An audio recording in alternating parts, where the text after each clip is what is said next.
tersebut tidak kembali, apa jaminannya? Nabi Muhammad dengan menjawab dengan penuh kegagahan, aku jaminannya, kata Nabi Sallallahu Alaihi Wasallam. Nabi menjamin dirinya cuma buat seekor binatang. Itu binatang setelah menyusui kembali. Begitu kembali, dia tidur lagi. Ya Rasulullah, aku sudah selesai, silahkan diikat kembali. Kijang minta diikat kembali. Apa jawaban daripada pemilik kijang buruan tersebut? Wahai Rasulullah, aku lepaskan kijang ini. Biarkan, aku lepaskan busa ini, aku biarkan dia hidup untuk membesarkan anak-anak. Nabi Muhammad bisa memberikan pertolongan kepada binatang pun diberikan pertolongan. Bagaimana kita umat Nabi Muhammad Sallallahu Alaihi Wasallam? Orang yang punya akal, kita manusia yang pintar menata hati, mana yang baik, mana yang buruk. Kita tahu sholat wajib itu berapa waktu satu hari satu malam? Berapa satu hari satu malam? Semuanya sama. Satu hari satu malam 5 waktu. Ada nih jawaban yang beda. Mau dengar nggak? Tapi saya kasih dulu jawabannya pasti sama. Sholat subuh berapa rakaat? Di sini nggak ada yang 3. Sholat subuh 3 rakaat, di sini nggak ada. Berarti sepakat 2. Sekarang saya mau tanya, sholat subuh jam berapa? Nah, beda-beda dengan tuh. Nah, ini mulai beda nih. Benar? Ada yang jam 6? Jam 6 ada? Yang jam 7? Ada, bohong kalau nggak ada mah. Ada yang nggak sholat? Inilah Allah mengutus Nabi biar tahu bahwa sholat 5 waktu itu penting di dalam hidup. Penataan waktu di dalam hidup ini udah paling pintar, udah paling benar saat dalam keadaan kita tertidur pun disuruh bangun menghadap Allah, tinggalin yang namanya tidur. Ini loh cara Allah. Mau lihat seberapa besar sih pengorbanan seorang hamba. Kalau Nabi kan berkorbannya banyak. Nabi satu hari satu malam sholat sampai 1000 rakaat udah. Sampai kaki bengkak udah. Orang Cakilan ngomong, saya juga Bib, saya kalau sholat kakinya saya berbengkak. Kalau kita mah asam urat. Beda macam. Nabi kaki sampai bengkak, yang dipikirin di dalam doa hanya umat Nabi Muhammad SAW. Makanya amat Nabi yang saya, kalau Nabi ngajarin sunnahnya begini, ikutin. Kayak masuk kamar mandi, kaki, jangan pernah dua-duanya. Itu namanya lompat. Kaki, keluar kamar mandi, kaki, minum dengan tangan, makan dengan tangan. Kok tadi masih ada yang saya lihat minum pakai tangan kiri? Ya, yang namanya minum pakai tangan kiri, sekalipun kita duduk minum pakai tangan kiri, katup ginjal kita nggak akan kebuka, buka. Minum itu untuk mengisi ginjal, pembersih ginjal. Tapi kalau kita minum dengan tangan kiri, walaupun dalam keadaan terduduk, kita nggak akan pernah katup ginjal kita terbuka, sehingga ayat itu akan keluar, nggak akan pernah merendam ginjal kita.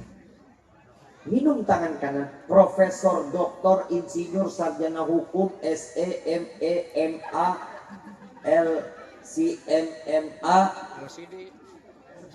wah semua titel deh Nabi punya. Paham ya?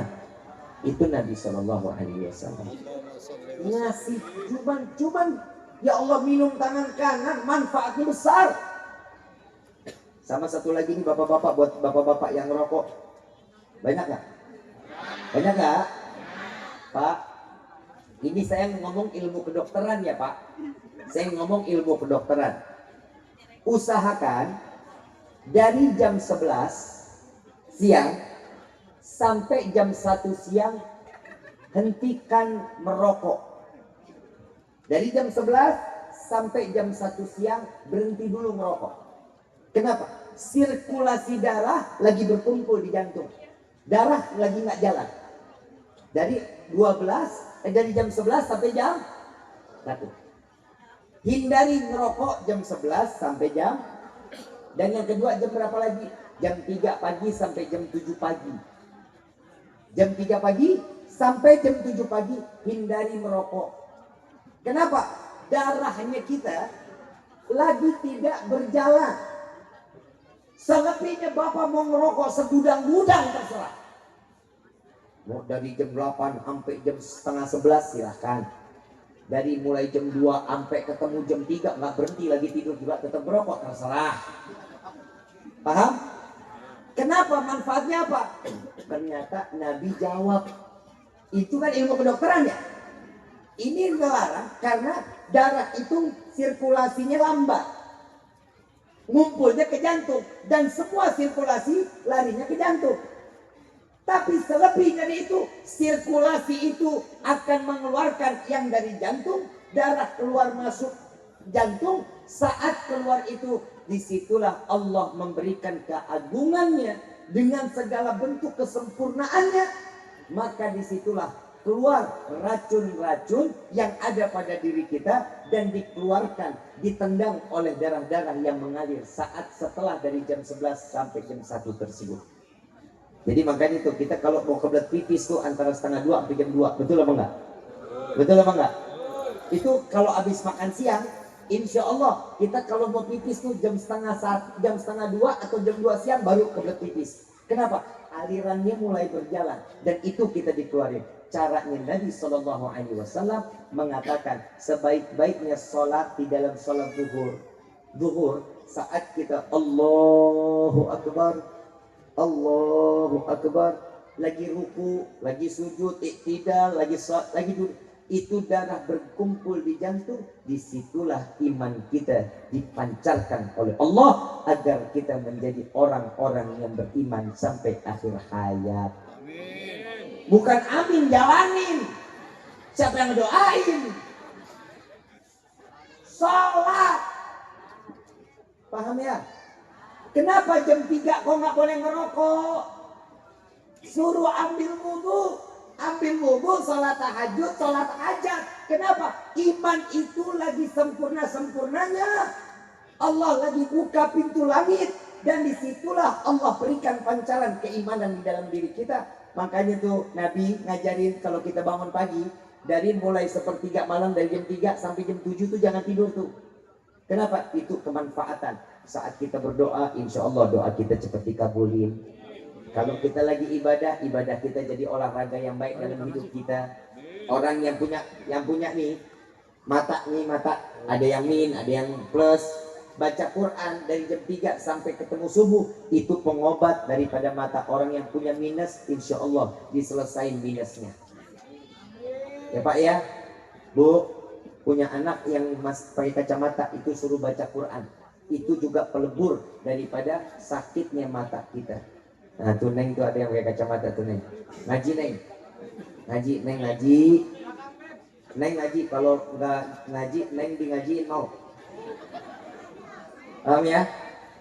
Sekarang kan orang gitu, melek mata yang dilihat apa? Cuma ibu. Wah anak. Handphonenya anak maksudnya. Oh handphone anak, emang maknya aja genit. Paham ya? Insya Allah. Berarti Nabi manfaat apa enggak? Nabi diciptakan oleh Allah manfaat atau enggak? Berarti Nabi penebar kasih sayang, betul apa enggak? Inilah keistimewaan Nabi Muhammad SAW. Nabi Muhammad manusia yang enggak punya cacat. Nabi Muhammad orang yang paling sempurna. Kenapa kita peringatan Maulid ini disuruh gembira? Maaf, Abu Lahab, tahu Abu Lahab? Tahu Abu Lahab? Lu tahu di mana sahabatan emang lu? Abu Lahab gembira sebentar. Cuman hari Senin itu saat Nabi dilahirkan, Abu Lahab gembira. Allah ringankan azabnya di setiap hari Senin di alam kubur. Azabnya diringanin. Kenapa? Karena pernah bergembira atas kelahiran Nabi Muhammad SAW. Gimana kita yang tiap tahun bikin peringatan Maulid, Gimana kita yang tiap hari terus menyanjung, memuliakan, mengagungkan Nabi Sallallahu Alaihi Wasallam. Insya Allah mudah-mudahan kita orang-orang yang digembirakan dunia, digembirakan akhirat. Amin ya Rabbal. Pokoknya kunci kesuksesan dalam hidup Nabi Muhammad Sallallahu Alaihi Wasallam. Gak ada lagi yang lain. Kalau Nabi sudah masuk ke dalam hidup kita, kita selamat dunia, selamat akhirat. Contoh, saya kasih contoh boleh apa enggak? Kenapa tadi orang ulama kok jadi mulia? Karena membawa ilmu Nabi Muhammad Sallallahu Alaihi Wasallam. Apa yang dimanfaatkan di saat kemuliaan itu tertempel? Nah, nih ada satu lembar kulit sapi. Kulit sapi bisa nggak dijadiin sepatu? Kulit sapi bisa nggak dijadiin dompet? Bisa dijadiin sendal? Bisa dijadiin tas? Saya mau tanya, kulit sapi dijadiin sepatu, tempatnya mulia apa hina? Mulia apa hina? Bapak ibu beli sepatu harga 10 juta, pakainya di mana? 200.000 pakainya di mana? Yang 1 miliar pakainya di mana? Nggak mungkin beli seberapa mahal itu sepatu taruhnya di atas kepala. Itu orang gelo udah pasti deh. Saya nggak pakai bib di bawah, kenapa emang mahal? Jadi nggak main-main, iya udah taruh di kepala. Saat sesuatu yang tertempel di tempat yang hina, pasti dia akan terbawahi. Contoh lagi, dompet laki-laki ditaruhnya di mana? Bokong, pantat lu ngomong. Taruhnya di mana? Di mana? Pantat. Tempatnya bagus apa enggak? Ibu pakai dompet. Taruhnya di mana? Di mana? Hah? Kalau lagi ke pasar? Lagi nili-nili taruh di mana? Ya, tempatnya bagus apa enggak tuh? Kan enggak bagus tempatnya. Ada sisa Quran dari satu lembar kulit yang sama, kulit sapi yang sama, sisaannya ini menjadi sampul Al-Quran. Orang mau pegang Quran harus wudhu dulu. Saat dia ingin menutup, dicium Qurannya, ditaruh di atas kepala, ditempel di dada. Sama nggak kulitnya? Sama-sama kulit sapi apa enggak? Kok tempatnya beda? Karena yang lain tertempel ke tempat bukan yang mulia, dan kulit yang satunya tertempel dengan Al-Quran, maka dia menjadi mulia sebab tertempel dengan Al-Quran. Nah, itu ngomongin kulit. Kalau kita tertempel sama Nabi, insya Allah kita akan menjadi mulia. Insya Allah. Makanya jangan jauh-jauh dari ulama, ibu bapak. Kita punya kiai-kiai di sini, para alim ulama, tolong dihormati, dihargain. Jangan giliran tahlil dicari, giliran kematian dicari. Jangan begitu. Datengin apapun, bagaimanapun keadaannya, datengin. Lengkapin segala kehidupannya yang dia butuhkan.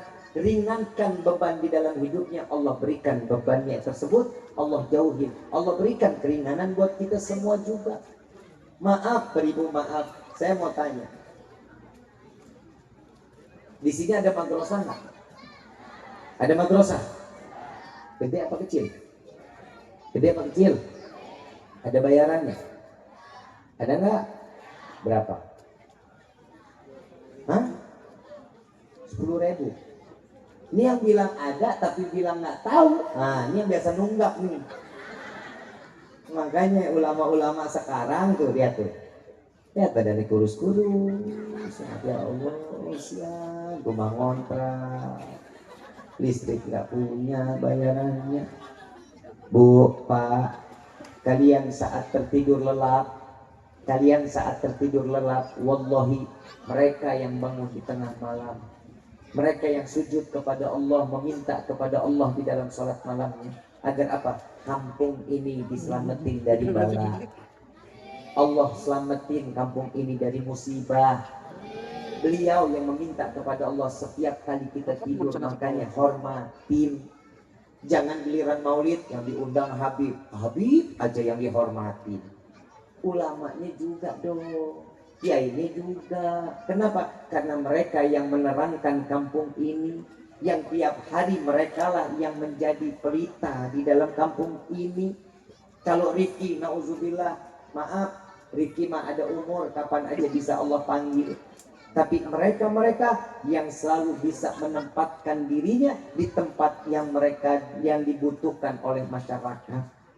Sayangin beliau, cintai beliau kolektif. Satu orang 10 juta, 10 juta, 10 juta, kasih itu ulama kita. Wah, hahaha, amin. Emang nggak mau jadi orang kaya? Mau jadi orang kaya apa mau hidup berkah? Mau jadi orang kaya apa mau hidup berkah? Kalau saya kaya yang berkah. Jangan ikut-ikut. Minta sama Allah jangan tanggung-tanggung, makanya minta jadi orang kaya yang berkah. Kalau minta orang berkah-berkah ya udah hidup segitu aja. Pak,